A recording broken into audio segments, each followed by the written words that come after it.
The Utah Jazz have been going through the ringer as far as the Summer League is concerned, and while there have been a lot of positives and quite a few negatives to note, overall the relationship between the players and positive performances has been pretty positive. That said, they elected to go ahead in their consolation match against the Detroit Pistons, sit a lot of the guys that we would be interested in watching, the likes of Darius Bazley, Isaiah Collier, Taylor Hendricks, and Cody Williams. So to say that the match was super important or important towards the development of players or understanding them would be an extreme overstatement. That said, we did have a couple people that did stand out, and they ended up winning this one 97-87. You saw Kyle Filipowski play pretty solid. You saw Armando Bacot play well, and then you also had Kenneth Lofton Jr. have his bounce back game that was inevitably necessary. The other guys that ended up getting some burn in this one were Keyshawn Justice, Tavion Kinsey, Max Abmas, and Babacar Sane. This ended up making a total of a 7-man rotation where most guys ended up playing in the 30s, and you had a couple guys that got 20, with Babacar Sane playing the least at 14. That said, there was not really any terrible performances from any of the guys shooting from the field overall. The team was 44.5%. They were 41% from 3, 16 to 39, so that was always a enjoyable thing to watch. But the premier person today, I would say, was Kyle Filipowski. I will discuss him last, however, because there was a little bit of a bone that I had to pick with him as far as his effort was concerned on defense. But first, it's your boy Wraith Hoops. If you're new to the channel, go ahead and smash that like button, subscribe, turn on post notifications. I do this almost every day. Without any further ado, let's go to get into this one.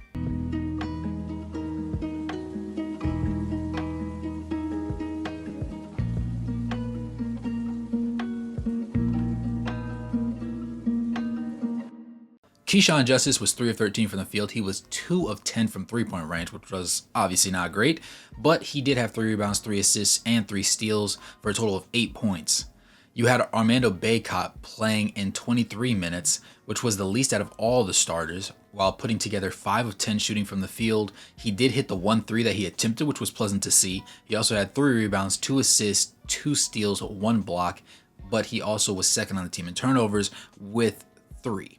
However, he did have 11 points total, so it was a pretty solid game from him. We got to see a lot of what he can do, and I think this was a very important game for him defining his ability to make or break his opportunities as far as league bound is concerned. Because yes, he was a very productive college player, but college play doesn't always produce at the NBA level the exact same way, particularly when you are a traditional 4 or 5 that plays at a college for a long period of time like he did.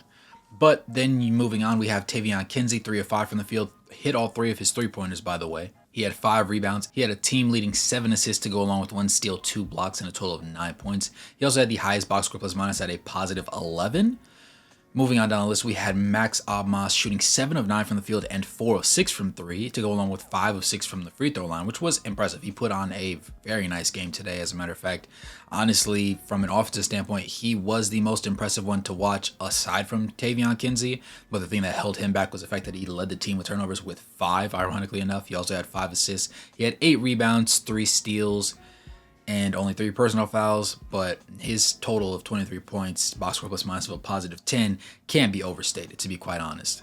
As I said before, Kenneth Lofton Jr. also had a bounce back game, shooting 4 of 7 from the field, 1 of 3 from 3. He was 1 of 2 from the free throw line, had 4 rebounds, 4 assists, 1 steal, and only 1 turnover, total of 10 points.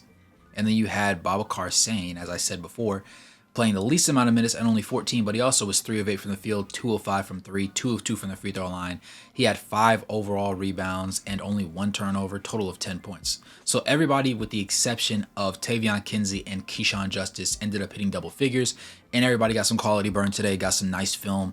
Nobody attempted less than 5 shots, so that was pretty nice to watch, honestly, overall. However, the most important piece that we were obviously looking towards playing today was going to be Kyle Filipowski, because the other 2 rookies, Isaiah Collier and Cody Williams, were out today. Offensively, there was a lot of stuff that we liked. In the second half, there was a lot of stuff that didn't really go his way. And defensively, there was a little bit of a gripe that I have with him. But the numbers are never lying. Men lie, women lie, numbers don't at the end of the day. He was 8 of 22 from the field, which is 36.4%. He was 3 of 11 from 3-point range, which is 27%. He was 7 of 7 from the free throw line, obviously, which is 100%. And he also had 11 rebounds, 2 of them being offensive, 4 assists, 2 steals, and 1 turnover.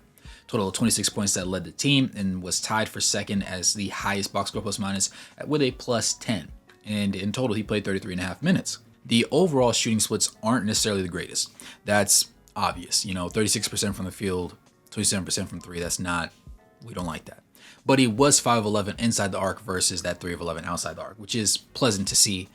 The way he ran the floor, the way he found space when guys were not finding him on defense, and then also his ability to properly pass the ball. He had one go-ahead pass because he saw Armando Bacot streaking down the floor, and he just sent that go-ahead pass down there and let him cook a little bit. Was pleasant to see. Honestly, we got to see his playmaking on full display. He had a total of 4 assists, as I said, which was tied for third on the team alongside Kenneth Lofton Jr. And he only had 1 turnover despite playing 33.5 minutes and taking as many shots as he did. Mind you, he took almost double as many shots as the next person, who was Keyshawn Justice, who only took 13. So this was definitely the flip show, and he did most of his damage in the first half, I believe, to the tune of like 18-ish points. And believe you me, even when you look back at the highlight tape, he still looks tough.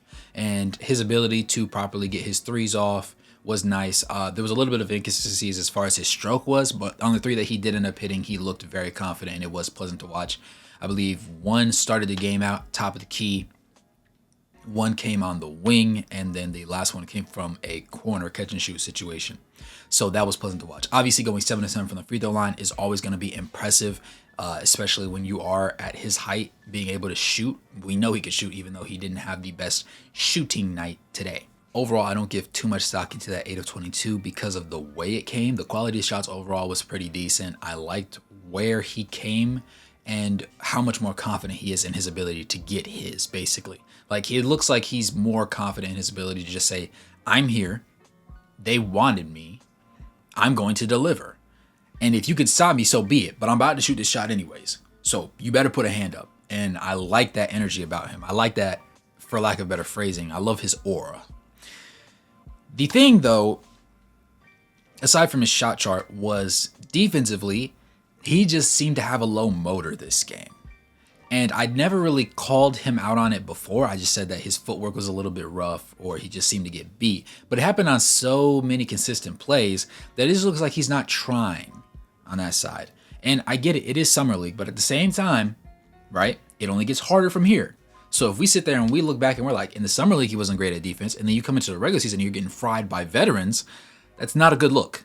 Because we don't even have a good, healthy sample size of you playing good defense at some higher level than college to say, he's going to figure things out. Now, I do believe he's going to figure things out. I just think this is a motor issue and not him being unable to do certain things. Even if you go on YouTube and you look up the game highlights, if you look up the full game highlights, a lot of the buckets that the Pistons players score are on flip or in rotation on flip because he doesn't close out hard enough, or he's just not there entirely, or coming down the floor. He gets down the floor early, but he doesn't meet his man above or at the 3-point line knowing his man can shoot. And so that man just literally walks into a 3, which can't happen in the regular season, right? That's part of the growing pains of being a rookie. My thing as a defensively minded enjoyer of basketball is effort, right? If you get fried, you get fried. It happens, right? Sometimes people will play perfect defense and perfect offense wins.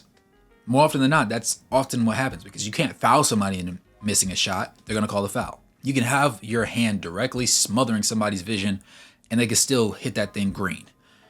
But you have to be there so we can at least say he did everything he could. He did his job. And in this one, Flip on defense did not necessarily impress me. There were a couple of plays that he was decent, but overall, I didn't really love what I saw from him on the defensive side of the floor. There were too many miscommunications that shouldn't have been miscommunications. There was too many lackluster closeouts. There was too many failed communications over screens and around screens. And I do believe that it will get better. Perhaps we could argue that part of it was because he's playing with an entirely basically new rollout of players compared to how he's usually in a lineup that consists of a Darius Baisley or a Taylor Hendricks or a Isaiah Collier or Cody Williams, who are obviously steps up defensively and just more capable and give more high effort energy at certain times.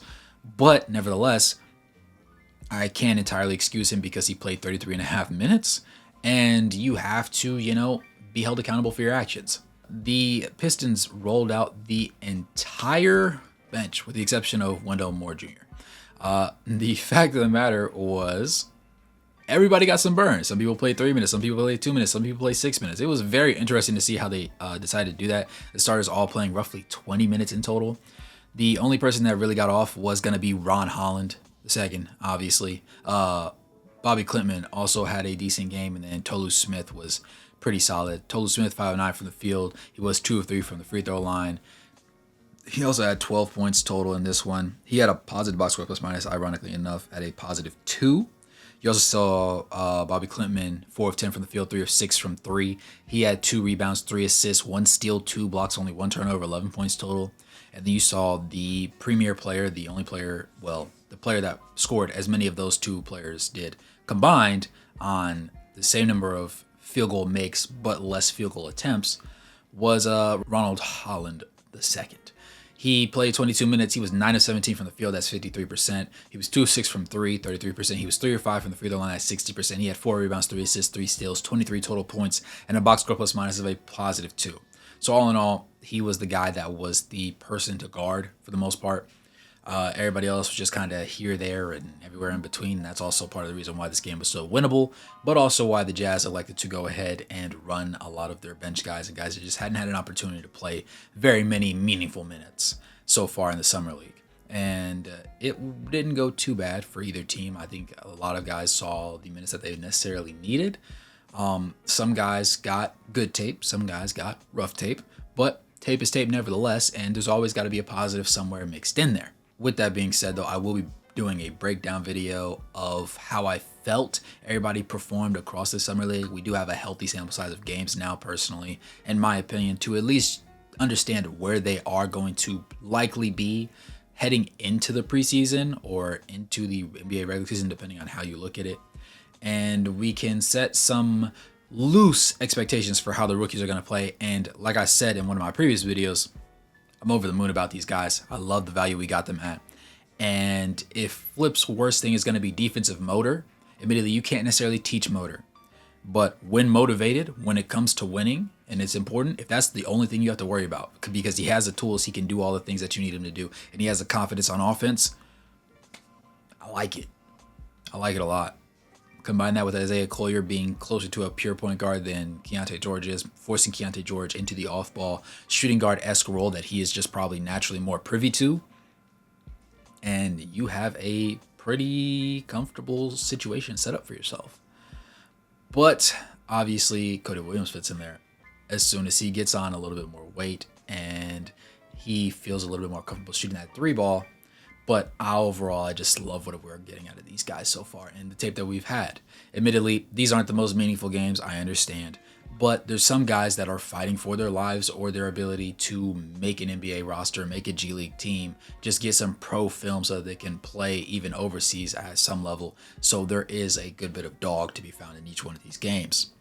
Nevertheless, I hope that you guys enjoyed the Summer League as much as I did, or found a little bit of entertainment here or there in these videos, or just found some analysis that I did useful. Whatever the case may be, go ahead and drop in the comments below how you felt about this Summer League, how you felt about this game, how you feel about Kyle Filipowski or any of the other players that were on the roster. And let me know if there's anything that I ended up missing as well.